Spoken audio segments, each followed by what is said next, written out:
Hi friends, welcome to my channel. இந்த வீடியோவில் நம்ம என்ன பார்க்க போகிறோம் அப்படின்னா, இது ஒரு பிரைடல் ப்ளவுஸ் டிசைன் தான். எப்படி ஒர்க் பண்ணியிருக்கேன்னு பாருங்கள். அவ்வளோ சூப்பராக இருந்துச்சு. கஸ்டமர் வந்து பின்னாடி வந்து கோபுர டிசைன் டைப்பில் ஒர்க்கு கேட்டிருந்தாங்க. அதே மாதிரி அவங்க கேட்ட மாதிரி எப்போவுமே ரவுண்ட் நெக் வைக்காமல் கொஞ்சம் டிஃப்ரெண்ட்டாக கோபுர டைப்பில் ஒர்க் பண்ணி கொடுத்துருக்கோம். அவ்வளோ சூப்பராக இருந்துச்சு. குந்தன் ஸ்டோன் தான் ஃபுல் அண்ட் ஃபுல். நார்மலாக 2 லைனில் ஒர்க் கொடுத்துட்டு அதுக்கப்புறம் குந்தன் ஸ்டோன் டைப்பில் கேட்டாங்க. நாங்கள் அதே மாதிரி ஒர்க் பண்ணி கொடுத்துருக்கோம். பாருங்கள், ஹேண்டுக்குமே கழுத்தில் வந்து எந்த டிசைன் வந்துச்சோ அதே டைப்பை தான் நாங்கள் ஹேண்டுக்குமே யூஸ் பண்ணியிருக்கோம். அவ்வளோ அழகாக இருந்துச்சு. ஆனால் சென்ட்ரா மட்டும் ஹார்ட் போட்டு அதில் வந்து இனிஷியல் கேட்டிருந்தாங்க.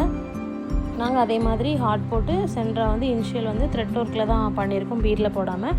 அவ்வளோ சூப்பராக இருந்துச்சு. இது ஸ்டிச் பண்ணதுக்கப்புறம் வீடியோ பாருங்கள் எவ்வளோ அழகாக இருக்குண்டு. பின்னாடி வந்து ஹேங்கிங் கேட்டிருந்தாங்க. அந்த ஜிமிக்கி டைப்பில் கேட்டாங்க கஸ்டமர். ஆனால் நாங்களும் என்ன பண்ணோன்னா, ப்ளவுஸ் ஸ்டிச் பண்ணதுக்கப்புறம் அந்த ஜிமிக்கி டைப்பில் ஹேங்கிங் போட்டு பேக்கில் தொங்க போட்டிருக்கோம். அவ்வளோ சூப்பராக இருந்துச்சு. கைக்கு வந்து ஹேங்கிங் கேட்கல, கைக்கு வந்து ஹார்ட் ஷேப்பில் தான் அந்த இனிஷியல் மட்டும் கேட்டாங்க. உங்களுக்கும் இதே மாதிரி ப்ளவுஸ் வேணும் அப்படின்னாலும் என்னோடய நம்பருக்கு நீங்கள் காண்டாக்ட் பண்ணிக்கலாம். கொரியர் ஆப்ஷனாலும் உண்டு. வீடியோ பிடிச்சிருந்துச்சுன்னா லைக் பண்ணுங்கள், ஷேர் பண்ணுங்கள். மறக்காமல் சேனலை சப்ஸ்கிரைப் பண்ணிக்கோங்க. தேங்க்யூ, பாய்.